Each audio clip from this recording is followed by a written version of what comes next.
I'm so very glad that the conversation in the breaks is not Ofcom regulated. Let's move on, ladies and gentlemen, to news coming out of the United States, and that is that the preliminary cause of death for key Trump ally Lindsey Graham has been revealed by medical examiners who say the 71-year-old likely passed away due to a heart issue. President Trump led tributes to the US Senator from South Carolina, who was a leading foreign policy voice within the Republican Party. Graham was a vocal supporter of American involvement in conflicts abroad, including both Ukraine and Iran. With me now is US political reporter for the Daily Mail, friend of the show, Victoria Churchill. Victoria, great to see you again. This is very sad news, particularly as he was a relatively young man. What has been the response in Washington to the death of Lindsey Graham?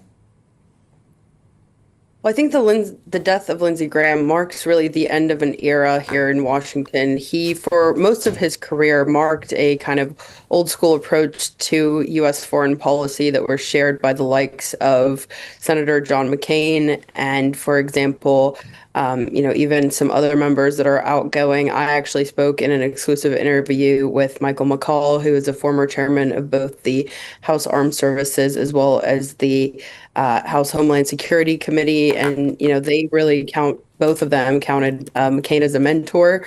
And that kind of approach to foreign policy was rare to see, particularly in this new Trump era.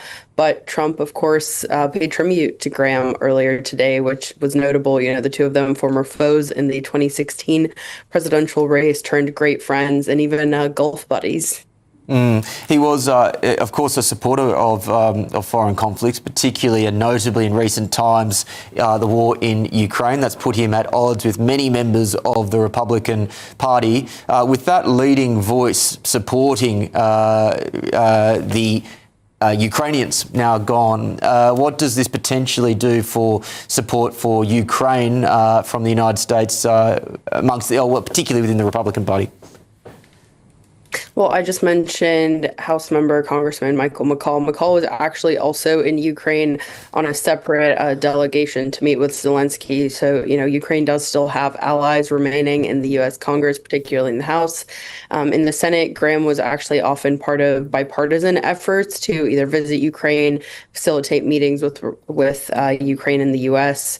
And so Senator Richard Blumenthal, who is a Democrat, he, like I said, he and Graham worked closely on this issue, and so I think he will continue to be an ally. But it'll be interesting to see kind of out of the up and coming waves of Republican lawmakers if anybody will kind of follow Graham's trajectory or if that will go by the wayside. Victoria, I'm going to quote The Guardian here, something that I'm not often want to do.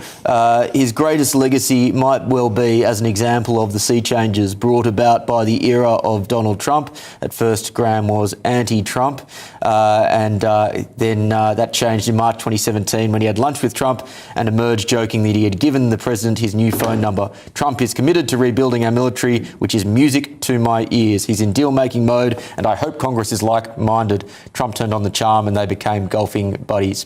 How do you think that transformation from, I guess, is it fair to say, kind of that old school country club style Republican to MAGA, what do you think that says about politics or Republican politics in America today? And do you think that is just evidence now that the takeover of the Republican Party by Donald Trump is well and truly complete?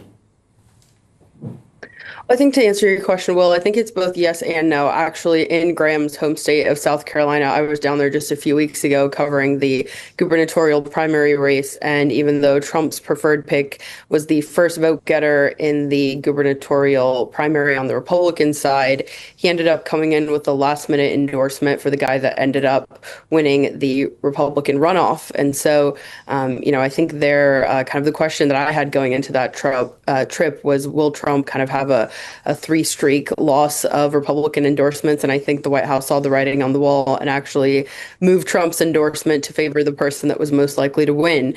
And so I think Trump wants to still see himself as the forefront of the Republican Party, as somebody who is not only the deal maker, but also the kingmaker. But we've also had some tests of his endorsement.